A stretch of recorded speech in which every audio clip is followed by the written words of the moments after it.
Et salut tout le monde, bienvenue pour un petit tutoriel de Common Block. Aujourd'hui, on va voir comment reproduire un peu un World Edit sur Bedrock. Comme vous le voyez, avec que des Common Blocks, aucun mode. Bon, on va commencer avec les petits tutoriels sur le structure block qui sont très utiles, tout simplement, si vous avez envie de construire plus rapidement des bâtiments. Si vous savez déjà comment ça fonctionne, vous pouvez skipper cette partie, il y a des chapitres sous la vidéo. Pour ceux qui ne savent pas comment l'obtenir, c'est très simple. Vous faites un give à commercial S pour se le donner à soi-même. Et ensuite, on va continuer avec le nom du bloc en anglais, c'est structure bloc. Mettez des underscores, n'oubliez pas. Et ça va nous le donner, tout simplement. À quoi ça sert un structure bloc? Vous allez le voir tout de suite. C'est un bloc que Mojang utilise dans le développement du jeu, tout simplement, pour placer les structures dans le monde. Donc en gros, c'est un bloc qui permet d'enregistrer vos constructions. Ici, j'ai fait un petit puits juste pour illustrer. Lorsqu'on clique sur le structure bloc, on a une interface qui est quand même assez simple. On a ici size ou grandeur si vous jouez en français avec offset de l'autre côté. Offset n'est pas très utile parce qu'offset par exemple, je peux changer l'offset de la structure là, ça le fait descendre 2 blocs plus bas. Mais vous avez juste à descendre votre structure bloc, ça fait la même chose. Tout simplement, c'est que on a le X qui va être représenté ici par la ligne rouge, vous la voyez, juste ici. Après ça, Y, c'est la verticale, la ligne verte. Puis Z, ça va être la ligne bleue. Vous pouvez cliquer dessus et modifier les valeurs comme vous voulez. Le X et le Z, ils ont une limite de 64. Par exemple, si je veux faire 65, ça va pas plus haut. Par contre, le Y, il va beaucoup plus haut, mais le maximum, ça reste 250. Mais bon, nous pour cette structure, on n'a que besoin de 5 blocs dans toutes les directions. On va lui donner un nom ici. Je vais l'appeler puis 1. Je vais appuyer sur Save, ça veut dire sauvegarder. Vous pouvez aussi changer quelques options, par exemple, j'ai pas envie de voir la boîte. Je peux aussi remove les blocs dessus. Vous pouvez inclure les entités ou non, par exemple si j'ai un poulet là. Ça vous permet de, mettons, le faire disparaître, ce qui peut être assez pratique. Si par exemple, vous voulez générer des structures avec des animaux à l'intérieur ou des armor stands, si vous l'avez désactivé, ça va tout simplement pas les générer avec la structure. Sinon, pour le mode de sauvegarde, c'est pas mal tout. On va passer directement au mode pour load. Vous cliquez sur le mode load ou charger, je pense que c'est ça en français. Puis vous allez écrire le nom de votre structure que vous venez de sauvegarder. Ici, dans mon cas, c'est puis 1. On a pas mal de trucs. Par exemple, les offsets, si vous voulez déplacer la structure de, je sais pas, 6 blocs plus profond. Sauf que nous, on s'en fout un peu. Dans toutes les directions. On peut inclure les entités ou non. On peut waterlog les blocs. Par exemple, si vous voulez faire une construction sous l'eau, ça peut être extrêmement pratique. Vous appuyez sur cette option, puis ça va rendre tous les blocs waterloggés. Intégrité, je vais vous montrer comment ça marche après. Seed, je sais pas trop personnellement. Rotation, ça vous permet de la tourner sur elle-même. Puis ici, on a les miroirs. Par exemple, si je prends le miroir du X, la façade là, où il y a la ligne rouge, elle va être en miroir, puis ils vont la mettre sur la façade opposée. Même chose avec le Z. Si vous voulez, vous pouvez mettre un mode d'animation là. Moi je m'en fous, j'en mets pas, c'est purement cosmétique. Après ça, on a le temps de l'animation si vous voulez vraiment vous faire chier avec la cosmétique. Puis après ça, vous pouvez encore une fois enlever la boîte autour de la structure. Nous, on s'en fout de tout ça, on va tout simplement le load normalement. Et voilà, on a notre puits, comme vous le voyez, il est exactement le même et on l'a placé ici. Ça, c'est extrêmement pratique pour copy-paste parce que sans ce bloc-là, vous êtes obligé de tout reconstruire à la main. Après ça, ici, je vais vous montrer comment fonctionne le miroir des structures blocs. Simplement, qui va vous permettre de copier des façades pour progresser beaucoup plus rapidement dans la construction des bâtiments. Donc ici, je vais faire ma structure. Voilà, on a notre moitié de build. C'est pas vraiment la moitié parce qu'il y a le milieu. On va l'appeler abonne-toi. Ce qui est une très bonne suggestion. On va ensuite le placer juste ici. Le but quand on fait un miroir, c'est tout simplement que les deux milieux devraient s'aligner ensemble. Ici, on va pas le load tout de suite parce que sinon ça va faire un peu n'importe quoi. On va faire un miroir sur le X. Parce que le X c'est ici et on veut flip cette façade de l'autre côté. Donc on load et comme vous le voyez, en un seul clic, je viens de finir ma maison. Je peux vous montrer à quel point c'est utile. Par exemple, le mur ici au complet, je l'avais fait. Puis après ça, je me suis dit, bon, j'ai pas envie de construire l'autre mur à la main. J'ai tout simplement fait un flip. Mais c'est un énorme flip parce qu'il y a une limite de 64 blocs, comme vous le voyez, j'ai même tout prédisposé. Ensuite, je vais vous montrer un autre outil, c'est l'Integrity, tout simplement. On va enregistrer cette structure-là que j'ai faite en pierre un peu grise. Vous allez comprendre pourquoi après. Mais bon, on va appeler cette structure-là ruine, parce que je vais essayer d'en faire une ruine. Vous allez comprendre comment. Et je vais la mettre ici. Maintenant que j'ai placé la potentielle structure, je vais vous montrer comment ça marche l'intégrité du bâtiment. Ici, on est à 100. Ça veut dire 100% tout simplement. Ça veut dire que 100% des blocs vont apparaître quand on va loader. Par contre, si je mets, je sais pas moi, 80% des blocs vont être loadés. Il va y avoir des blocs au hasard qui vont pas être là. Ça va être de l'air. Donc, on va essayer ça. Là, ça se voit pas trop, mais ça rend le bâtiment un peu plus en ruine. Donc, maintenant, on est arrivé à la partie intéressante de la vidéo. C'est tout simplement les commandes pour faire du terraforming, entre autres. Là, on a vu la partie construction de bâtiment, les copy-paste, les miroirs, tout ça. Mais là, on va aller voir comment faire de gigantesques montagnes sans aucun effort. Le système ressemble à ça. Si vous voulez apprendre comment le construire, je peux vous faire un petit tutoriel très rapide. Si vous placez 6 blocs comme ça, 3 comparateurs dans cette direction. Ensuite, vous allez prendre vos repeating command blocks qui ne seront pas en always active, ils vont être en needs redstone, c'est très important. Vous allez les mettre les 3 dans n'importe quelle direction. Ensuite, vous allez placer 3 blocs flottants comme ça derrière le comparateur pour que le comparateur il détecte si celui-là est activé et qu'il puisse envoyer un signal de redstone dans le bloc.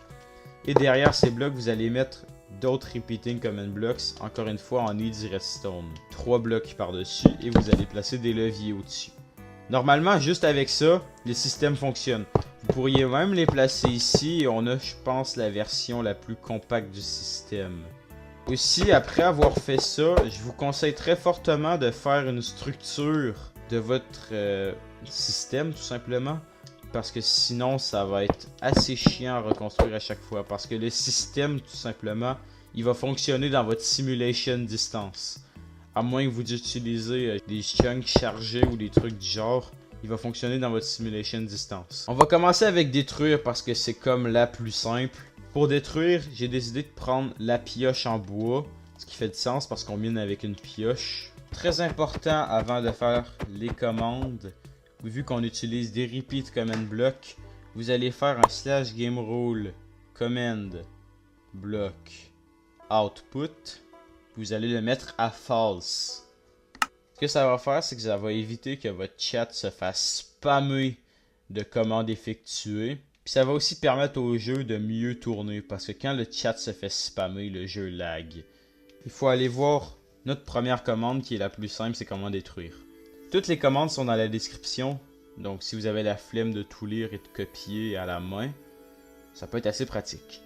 Si je tiens une pioche, tout simplement, ça va activer le comparateur ici qui va activer ce command block. On exécute as, mettez votre pseudo, ça c'est mon pseudo, fait que ça change absolument rien. Positioned as, encore votre pseudo. Puis vous allez faire un run, ça va run une commande positionnée à vous-même, comme je vous l'expliquais. Ça va run un fil. Tout simplement, vous copiez ces valeurs. Bon, moi des fois j'utilise ça et je modifie pour par exemple, je sais pas, de la stone.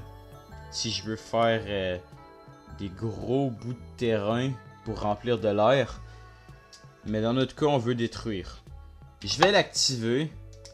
Je vais me prendre une pioche. Je vais aller un peu loin.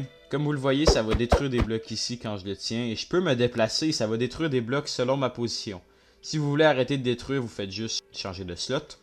Mais vous pouvez vraiment grossir la zone comme vous le voulez. Vous pouvez faire des zones de genre 100 blocs. Mais il faut pas dépasser la limite du fil. C'est ça le problème. On va passer à la prochaine étape qui est de copier. Copier, c'est plus un clone, je dirais. C'est ce que vous allez utiliser en majorité pour terraformer. Comment ça marche, ça? Au lieu de faire un fil selon la position du joueur, ça va tout simplement faire un clone selon la position du joueur. Donc, par exemple, ici, quand je terraformais, je voulais placer de l'herbe pour mettre à niveau le terrain. J'ai fait ce petit clone. Et après ça, j'ai utilisé le système pour monter le terrain au niveau. On peut aller le voir là-bas, ce que ça a donné. Comme vous le voyez ici, c'est entièrement terraformé avec ce clone-là. Parce qu'avant, le terrain, il était très bas quand même ici. Donc, on va vous montrer comment ça marche. C'est la commande la plus compliquée des trois.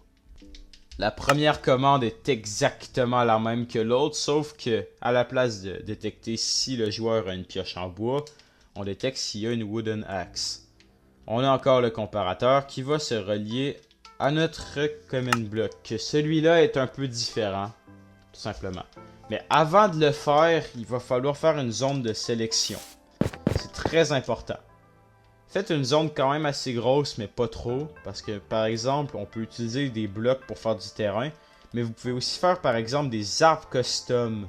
Donc, vous allez commencer par faire un carré.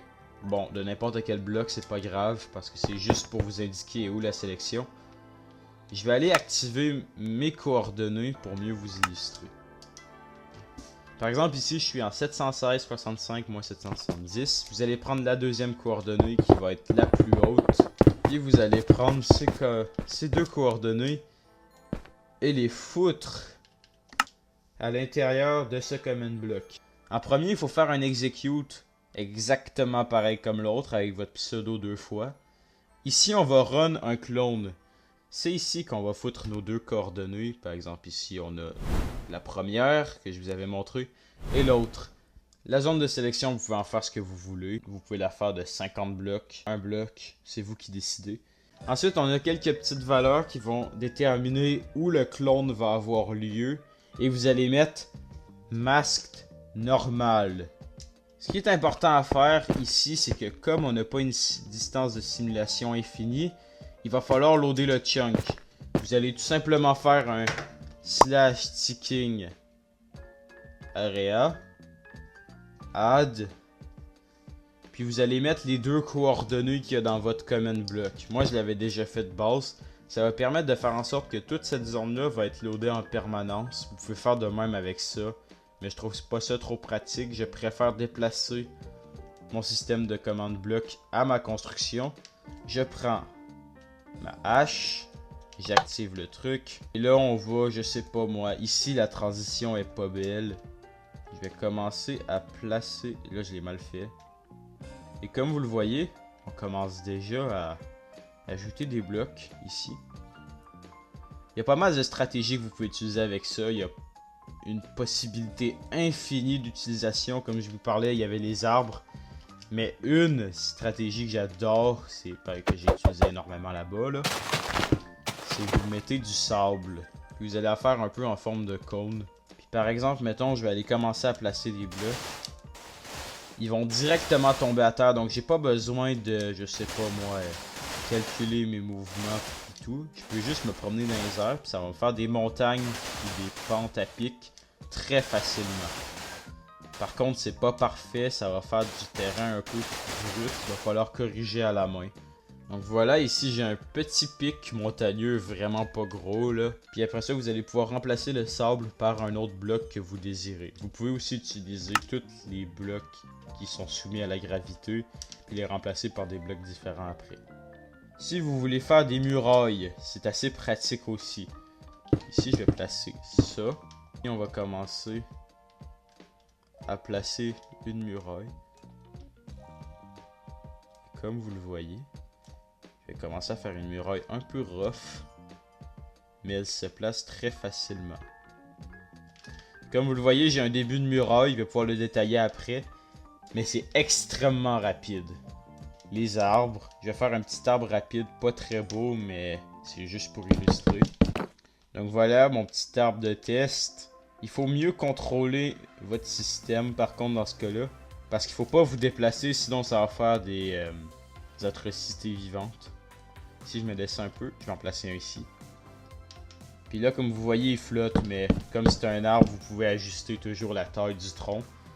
Mais pour les arbres, faites attention, je vous conseille de modifier le design de temps en temps pour faire des forêts. C'est pas mal tout pour le clone. Vous pouvez faire d'énormes trucs avec. Ça, c'est juste un petit exemple. Mais là, nous, on va vous montrer comment transformer ces blocs de sable en un autre bloc pour faire des montagnes. Voici le replace. Premier common block, devinez quoi? C'est le même que les autres, sauf cette fois-ci, c'est une pelle en bois.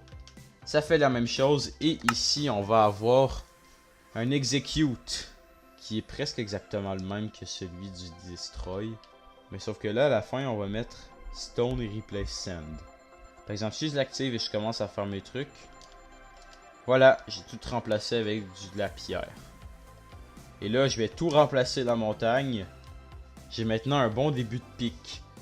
Et après ça, vous pouvez refaire une petite couche de sable par-dessus pour mettre la neige. Vous pouvez faire pas mal ce que vous voulez. Mais ouais, ces commandes, c'est tout simplement le futur. Ça vous permet de construire extrêmement vite, beaucoup plus rapidement. Le structure bloc combiné à ça, vous avez pratiquement un world edit complet quand j'y pense. Mais le gros point fort de ces commandes, c'est tout simplement que vous n'avez pas besoin d'installer une mod. Bon, c'était tout pour ce petit tutoriel. J'espère que vous avez apprécié. Je sais que la dernière vidéo, elle avait fait des pas pires stats quand même. Je vais essayer de linker celle-là à l'ancienne, vu qu'elle est bien référencée.